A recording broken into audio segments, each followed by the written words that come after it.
Hi, in today's video, we are going to discuss 7 tips which can help you become a better psychologist.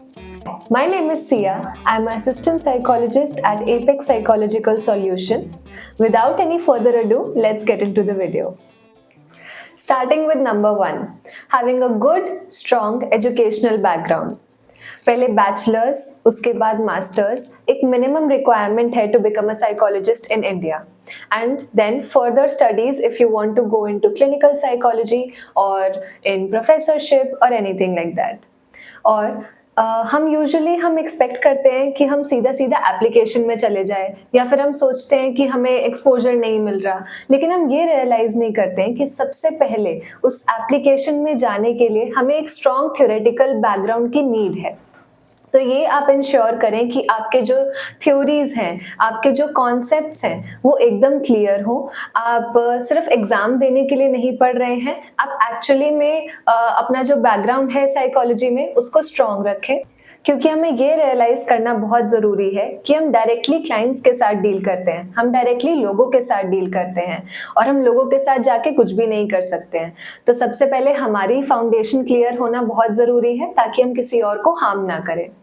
Moving on, हमारा second pointer आता है gain practical exposure. जब हमारा एक strong theoretical foundation होगा उसके बाद हमें जाना चाहिए टुवर्ड्स गेनिंग प्रैक्टिकल एक्सपोजर। ये प्रैक्टिकल एक्सपोजर आप ले सकते हो डिफरेंट इंटर्नशिप्स करके। इंटर्नशिप्स भी हमें ऐसी वाली अपने लिए चूज करनी चाहिए जहाँ से हमें एक्चुअल में जो हम सीखना चाहते हैं वो लर्निंग हमें मिले, rather than choosing random internships at places जो आपको हो सकता है आगे हेल्प ना करे आपके करियर के लिए। तो आप ऐसी इंटर्नशिप्स चूज करिए जहां पर आपको आपका इंटरेस्ट हो और आप चाहें कि आप उस फील्ड में आगे जाना चाहते हैं या आप उस फील्ड को एक्सप्लोर करना चाहते हैं। उन इंटर्नशिप्स को चूज करें और अपनी नॉलेज को वहां अप्लाई करने की कोशिश करें। Third point, follow ethical guidelines. आप ऐसी फील्ड में हैं जैसे कि हमने बात करी जहां पर आपका डायरेक्ट क्लाइंट एक्सपोजर है, तो आपको एथिकल गाइडलाइंस फॉलो करना बहुत ज़रूरी है। जैसे कि APA, अमेरिकन साइकोलॉजिकल एसोसिएशन, इनकी प्रॉपर गाइडलाइंस है जिनको आप पढ़ सकते हो। जैसे कि इंडिया में फॉर क्लिनिकल साइकोलॉजिस्ट है RCI, rehabilitation council of India, जो कि क्लिनिकल साइकोलॉजिस्ट को लाइसेंस प्रोवाइड करती है और बिना इस लाइसेंस के कोई भी इंडिया में क्लिनिकल साइकोलॉजिस्ट की तरह प्रैक्टिस नहीं कर सकता है। तो इन एथिकलिटीज का ध्यान रखना ये हमारा फर्ज है इस फील्ड में होकर। तो आप इनके गाइडलाइंस को जरूर पढ़ें। आप मेंटल हेल्थ केयर एक्ट पढ़ सकते हैं, आप RPWD एक्ट पढ़ सकते हैं। इससे आपको लीगैलिटीज का भी आइडिया होगा और आपको एथिक्स का भी आइडिया होगा कि कैसे हम प्रैक्टिस करते हैं।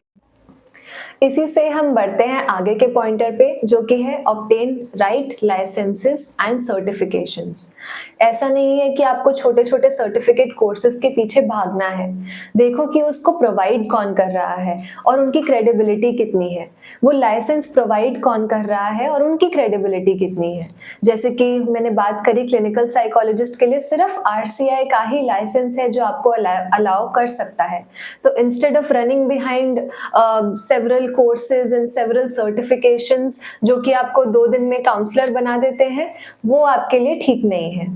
तो आप जेन्युइन और क्रेडिबल सोर्सेज से कोर्सेज कीजिए अगर आप किसी फील्ड में इंटरेस्टेड हैं तो, और जेन्युइन ऑर्गेनाइजेशंस के साथ जुड़कर आप कुछ ना कुछ नया सीख सकते हैं।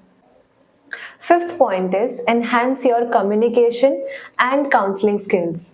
हमारी फील्ड में स्किल्स बहुत इंपॉर्टेंट है। तो ऐसे स्किल्स जैसे empathy, paraphrasing, the art of questioning, rapport building, basic skills पर काम करना बहुत ज़रूरी है। बेसिक स्किल्स पर बिना काम किए हम सोचे कि हमें थेरेपी देनी आ जाएगी, इट्स नॉट द केस। तो पहले आपके जो काउंसलिंग स्किल्स हैं वो बहुत क्लियर होने चाहिए, उनकी थ्योरेटिकल अंडरस्टैंडिंग, उनको अप्लाई करना आना चाहिए, वो भी प्रैक्टिस के साथ ही आएगा।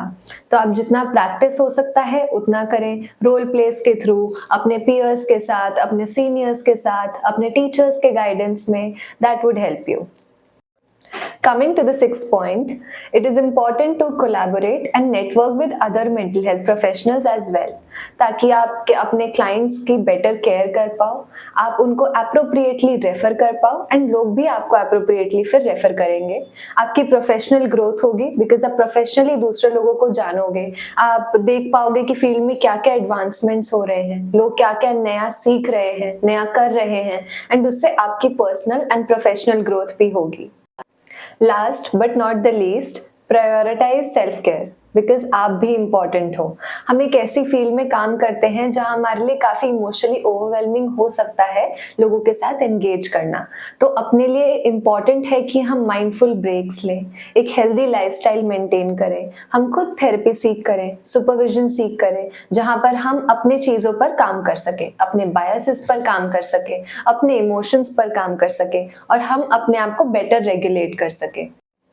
As we have come to the end of this video, I hope इस वीडियो से आपको कुछ ना कुछ नया सीखने को मिला हो और आपके लिए कुछ टेक अवे रहा हो, तो आप अपना best takeaway comment section में डाल सकते हो। And we are coming with a lot of new things for you on this channel, so make sure you subscribe to the channel and press the bell icon. Until next time.